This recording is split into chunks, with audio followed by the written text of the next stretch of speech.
content himself with his work in the office or in the Atomic Research Center, he introduced an employees' welfare scheme in the department, which came to be seen by everybody as a model of its kind and a forerunner of the employee state insurance scheme of the government. Then, while he was stationed in Mumbai, a city which has tremendous charm and beauty, but also tremendous pollution and ugliness, he created the Society for Clean Environment, which was the first ever serious environmental metropolitan organization anywhere in our country. And that was done by Dr. Abubacker. Even that was not enough. He set up a special school in Trombay, which is right near Bombay, near Mumbai, for the mentally handicapped, the mentally disabled. So here you have three different significant activities. But even that, these three institutions that he founded, these three causes, employees' welfare, environment, and mental handicap, he pioneered and led the activity for these causes, but he still managed to find time to realize that students needed some practical help and guidance in getting ahead with their life. And he created a handbook on after SSLC what, which led to the creation ultimately of the institution that has made his name here, the Center for Information and Guidance India, or CIGI. What's striking is that a man who was so busy at work did not feel that he had earned a rest. One normally says that to be retired, you have to be tired. But clearly when he decided to retire, he was not tired at all. And he started continuing to work in the field of education and training immediately after his retirement from the Bhabha Atomic Research Center. He became director of the Al Farooq Education Center in the Farooq College campus in Kozhikode. And he started introducing the whole notion of counseling, guidance counseling for students, career counseling, and then about 15 years ago set up CIGI, which to me seems to be, when you look at it, it's the kind of institution which makes you wonder, why didn't someone think of this before? And the short answer is because there was no Dr. Abubacker before. It had to be him to think about it and come up with this extraordinary institution. There's a lovely story in the materials that were sent to me by the Trust of how, on his own, with very little support, he started functioning. And today he has a large complex, a couple of office buildings, a flourishing institution.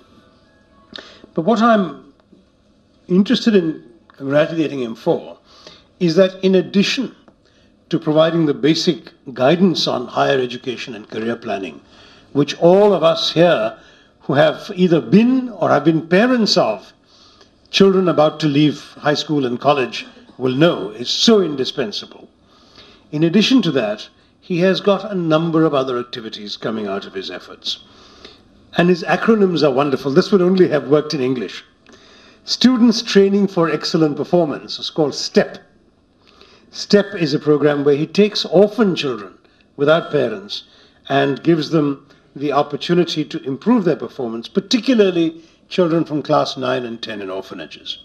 And he gives them the required training and motivation to uplift them and put them in the right orbit. Then apart from from STEP, there is something called SAGE.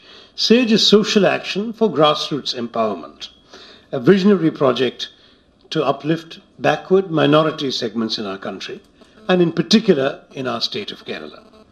And the challenge is to work with youth at the bottom of society, what Mamata Banerjee would call the Trinamool level.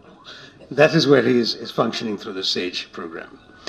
Then you've got the HRD, Human Resources Development Activities. He's got an aptitude test that he actually runs so that students can find their aptitude. We should not judge merely by what course they can get admission to, but what abilities they have. Creative workshops, programs during vacations, and even training for corporates and government institutions.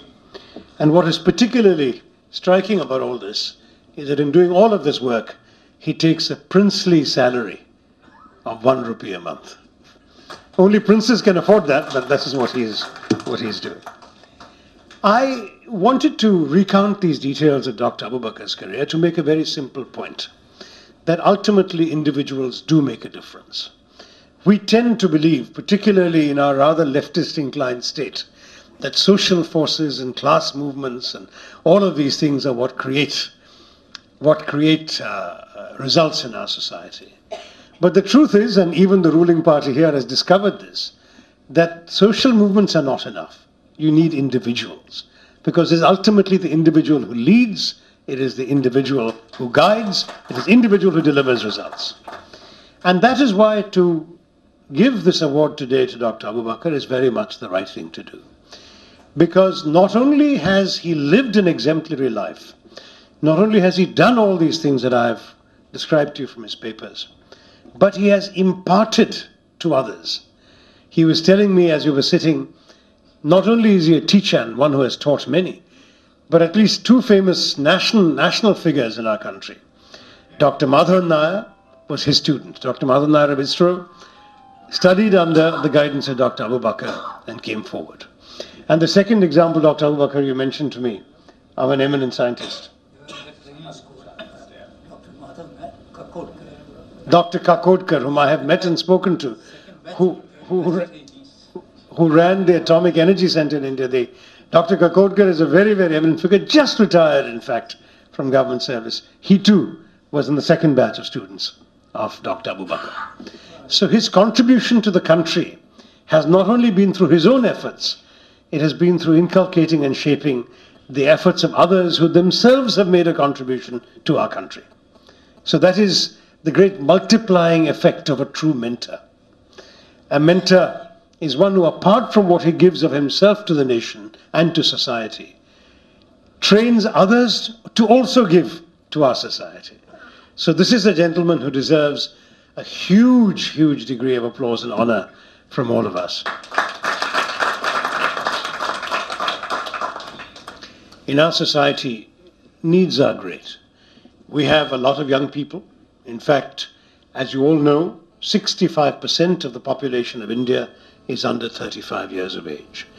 Now, this could be a good thing. It could be what they call a demographic dividend, because it would mean that we have a productive, dynamic, effective, hard-working workforce for the next 30 years at a time when the rest of the world, including China, is aging.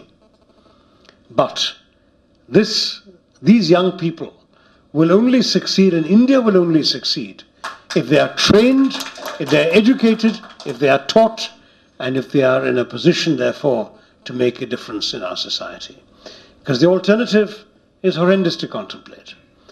Uneducated, untrained, frustrated youth are at the root of many of the revolutions, many of the disturbances, the Maoist movements and Naxalite movements in many parts of the world. So we must understand, if you want young people to be successful, to contribute, to make a difference, and to head the entire society in a positive direction, you must train them, you must guide them, you must counsel them, you must educate them, and you must render them fit to provide service to your society. That is what Dr. Abubakkar's efforts have been done, and for that I'm very proud to stand here today and have had the privilege of handing over to him personally this year's Haddad Award for Outstanding Social Service. A brief word also to our honoree, Dr. Musliar.